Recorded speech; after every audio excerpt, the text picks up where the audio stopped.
Hello fellow builders, it's great to have you back for another video from our Let's Play series, Twisted Dunes, on the Oasis map. I'm your builder, New Build Cities, NBC for short, and in this episode we're going to build our final neighborhood. It's going to be a self-sufficient themed area along the water here with a marina, and if you missed the last episode, we built this gorgeous downtown area right across from where we're placing this new neighborhood.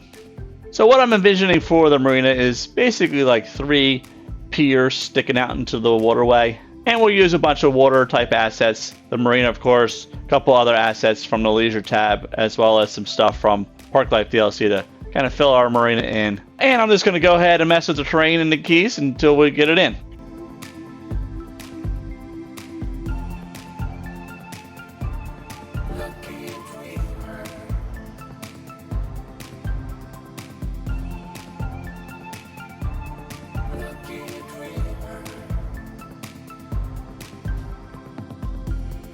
Looking for a way to get to you. I'm a believer, but you need to be one too. You and me were meant to be. My love is yours again. If you believe in me.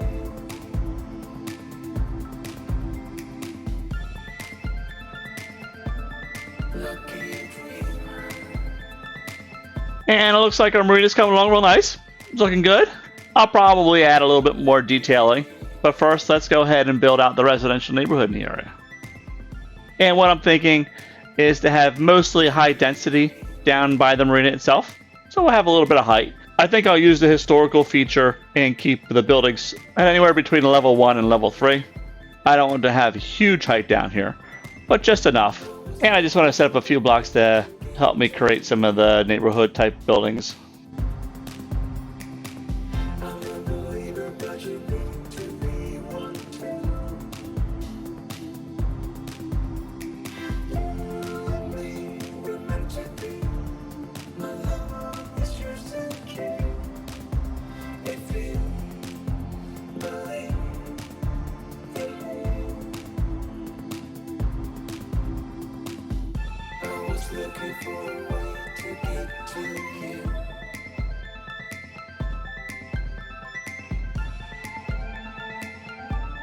Lucky dreamer. I was looking for a way to get to you.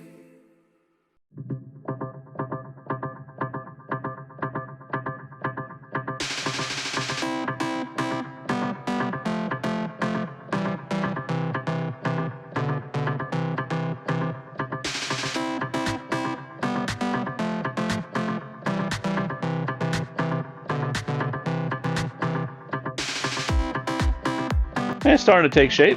Let's go ahead and do a little bit of work farther down the river.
It looks like the road layout is starting to take shape.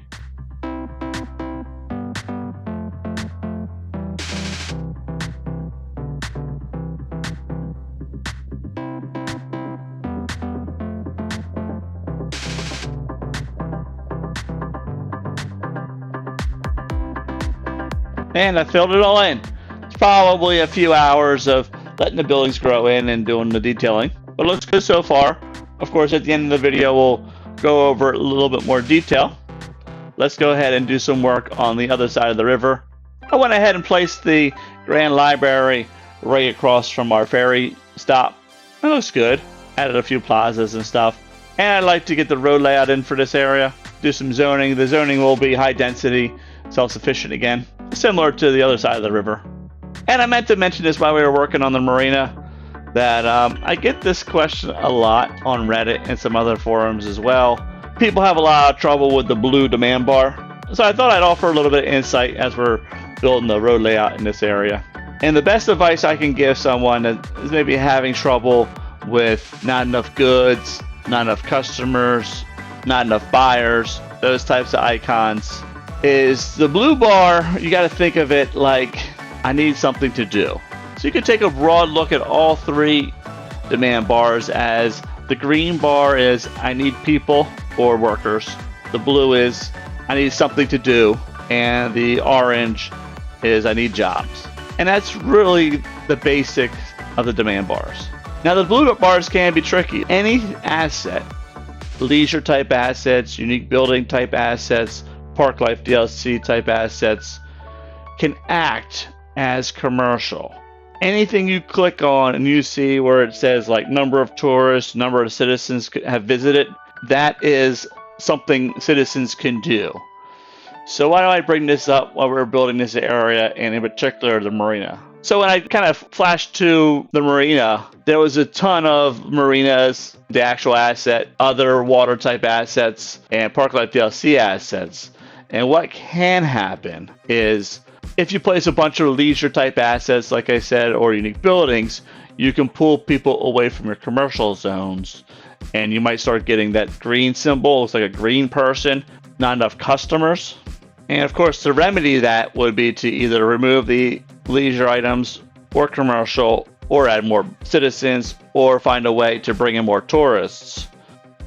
But you'll also avoid most of those issues if you just keep your blue bar at roughly 50% at all times. So it's never, I cannot stress this enough, never good to drive your blue bar down to nothing. If you do that, you're probably going to have problems, major problems in your city, maybe city destroying problems, which is kind of weird because most new players look at the demand bars and think I should be getting these down to zero. And that's not the case. I have a noob tip of the day, how to know what to zone in City Skylines or something like that. I can link it at the end of the video. But it basically explains in pretty good depth how to interpret the demand bars and really how to build a city without really looking at your demand bars at all, but by using things like unemployment rate, outside connection info view, and the zone buildings distribution pie chart, but to basically build a very well balanced, very well functioning city. All right, let's get back to it. And what I'm trying to do between the 4-lane road and the train track is build a low density residential area.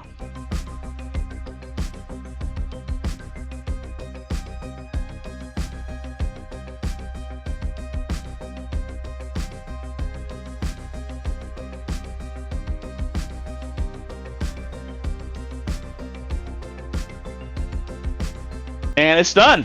It's all filled in, looking good. I added some fencing along the 4-lane road and created this tree buffer between our housing and the road. We did it in the last self-sufficient area. It just creates a nice vibe of privacy, seclusion, as well as blocks some of the noise. I added the unique building and pyramid of safety, just to have a cool building that's like a centerpiece of the light density area.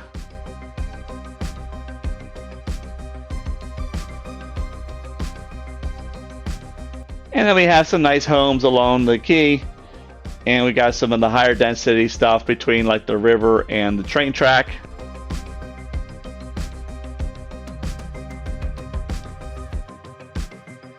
Did some detailing, added a couple prop stuff, as you can see in between these buildings.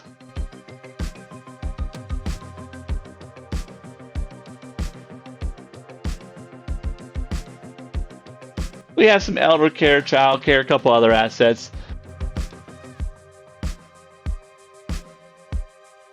And also on this 4-lane road, I created a nice tree barrier between the 4-lane road and the residential buildings.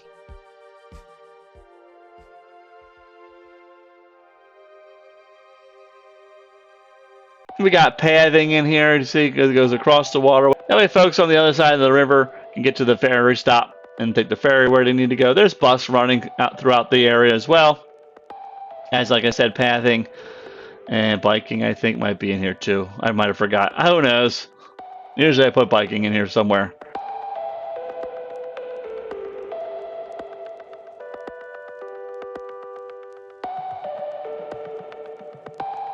And let's take a look at the marina. Marina looks really nice.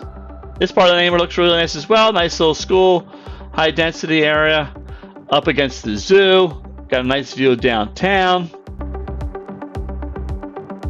I like creating these gaps between the apartment complexes and the roads and adding some trees.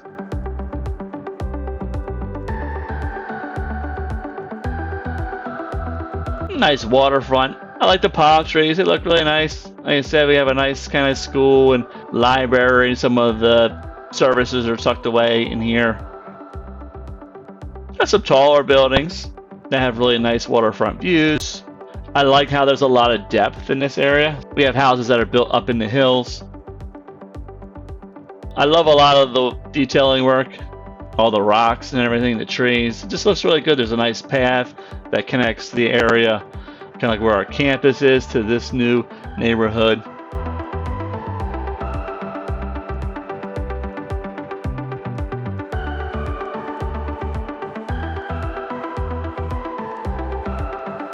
That 4-lane road is beautiful. It's just nothing zoned on it. It's just lined with trees and rocks, and it's just, I just imagine it's a really beautiful road to drive on. I like a lot of the rock features in here. There's a lot of connectivity between the campus and a couple of these neighborhoods. The neighborhood, our self-sufficient area here also connects to our downtown through some of the pathings and through some of the roads. There's, like I said, there's buses going back and forth. Waterway looks real pretty. I like the ferries coming and going. I think I mentioned the last episode. I just love the fact that we have ferry in the desert.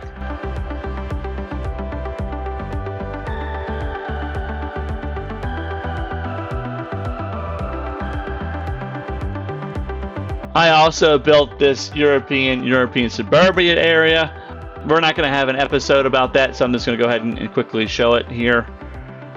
We kind of carries the theme that we've been carrying throughout the city, having this European suburbia on the outskirts of the city.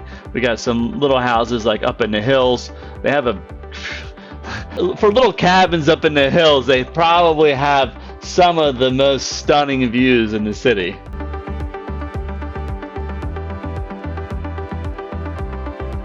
And there's a couple like high density little apartment complexy type buildings, as well as a bunch of light density European suburbia in here. And it looks good. I feel like I did a pretty good job in this city, blending the edge of the city in with the tile edge, so it doesn't look like the city is like square.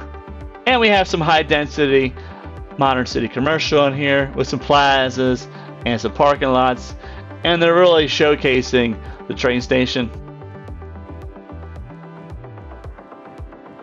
We have a nice little neighborhood that goes around this roundabout with some stuff in the middle. Looks nice. The light density European suburban area kind of continues. Added some fencing around some of the buildings just to flesh them out a little bit and have some fun with the detailing. And they're kind of up against the highway. There's a nice barrier of trees between them and the rest stop.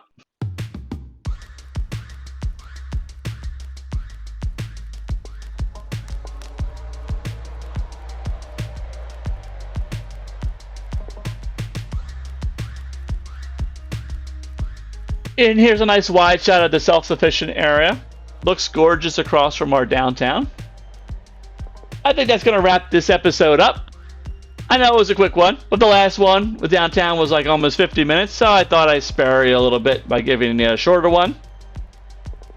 If you like what you saw, of course, leave a like. You know, it helps the channel.